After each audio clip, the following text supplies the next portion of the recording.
સીધી વાત કરીએ તો કલ્પના કરો કે સૃષ્ટિના સર્જનહાર બ્રહ્માજીને જ કોઈ પૂછે કે આ શરીર અને આત્મા વચ્ચે શું તફાવત છે, અને તે પોતે જ મૂંઝાઈ જાય.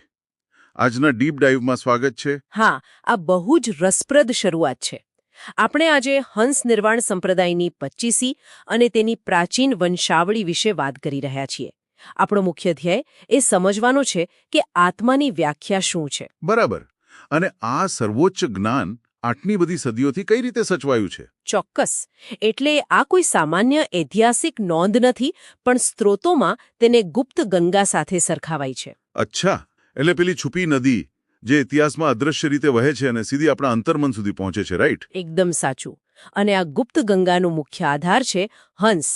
સ્ત્રોતો બહુ સ્પષ્ટ રીતે કહે છે કે હંસ એટલે જ આત્મા.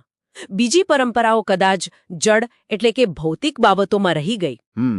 જ્યારે આ સંપ્રદાય સંપૂર્ણપણે ચેતન પર કેન્દ્રિત છે, એટલે કે જીવંત જ્ઞાન. હા, ચેતન જ્ઞાન. મને તો આ જાણીને એવું લાગ્યું કે જાણે લોકો પોતાના સ્માર્ટફોનનું બહારનું કવર એટલે કે આ જડદેહ બસ એને જ શણગારવામાં વ્યસ્ત છે. સાચી વાત છે. બહુ જ સરસ સરખામણી કરી. પણ આ પરંપરા કહે છે કે અંદરની ઓપરેટિંગ સિસ્ટમ એટલે કે ચેતન આત્મા એના પર ધ્યાન આપો, એને અપડેટ કરો. એક્ઝેક્ટલી. પણ આ ઓપરેટિંગ સિસ્ટમ અપડેટ કરવાની જરૂરિયાત ઊભી ક્યાંથી થઈ?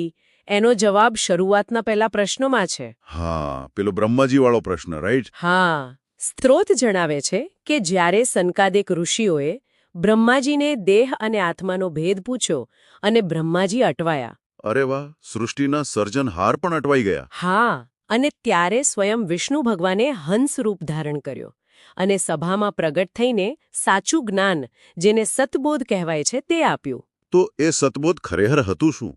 એટલે ભગવાને એવું તે શું જવાબ આપ્યો જે બ્રહ્માજી નહોતા આપી શક્યા?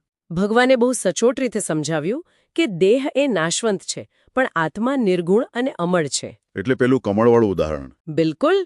જેમ પાણીમાં ખીલેલું કમળ પાણીમાં રહેવા છતાં ભીંજાતું નથી, તે અલિપ્ત રહે છે. બરાબર. તેમજ આત્મા શરીરમાં રહેવા છતાં શરીરના ગુણો કે કર્મોથી હંમેશા મુક્ત રહે છે. હા, અને આ ભેદને અનુભવવો એ જ સાચું જ્ઞાન છે. અદ્ભુત વાત છે આ.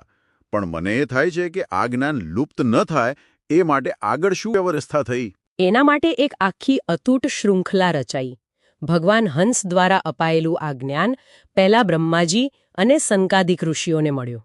ઓકે, અને પછી? પછી દેવર્ષિ નારદ, ત્યારબાદ મહર્ષિ વેદવ્યાસ, જેમણે પુરાણોમાં આ ગુપ્ત જ્ઞાન આપ્યું. અચ્છા, એટલે આખી એક ચેન બની. હા.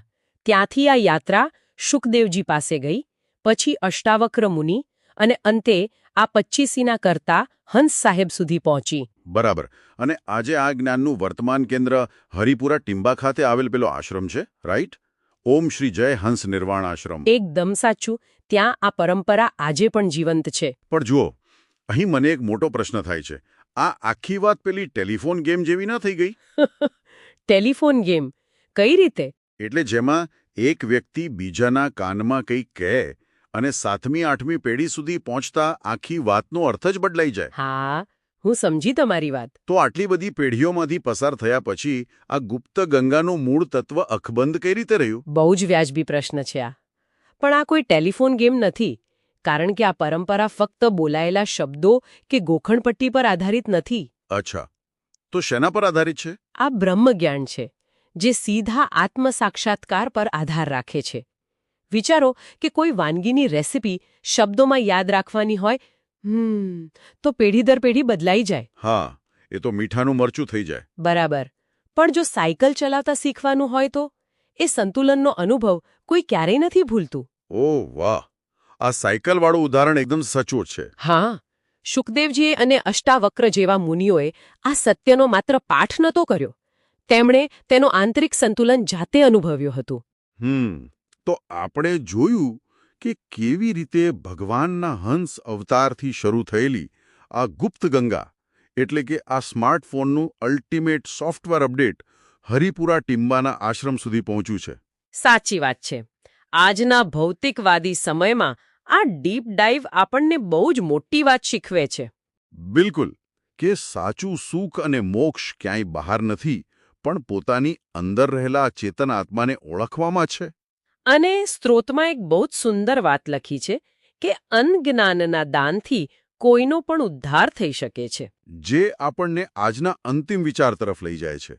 જો આ બ્રહ્મ જ્ઞાનથી ગમે તે વ્યક્તિ મુક્ત થઈ શકે છે, તો શું આ સર્વોચ્ચ જ્ઞાન કોઈ બહારની દુનિયામાંથી મેળવવાની વસ્તુ છે? એ જ તો વિચારવાનો વિષય છે. હા, કે પછી જેમ પેલી ગુપ્ત ગંગા જમીનની નીચે જ વહેતી હોય છે, તેમ આ સત્ય આપણી અંદર જ પહેલેથી મોજૂદ છે, જેને બહાર શોધવાને બદલે માત્ર પોતાની અંદર જઈને યાદ કરવાનું બાકી છે.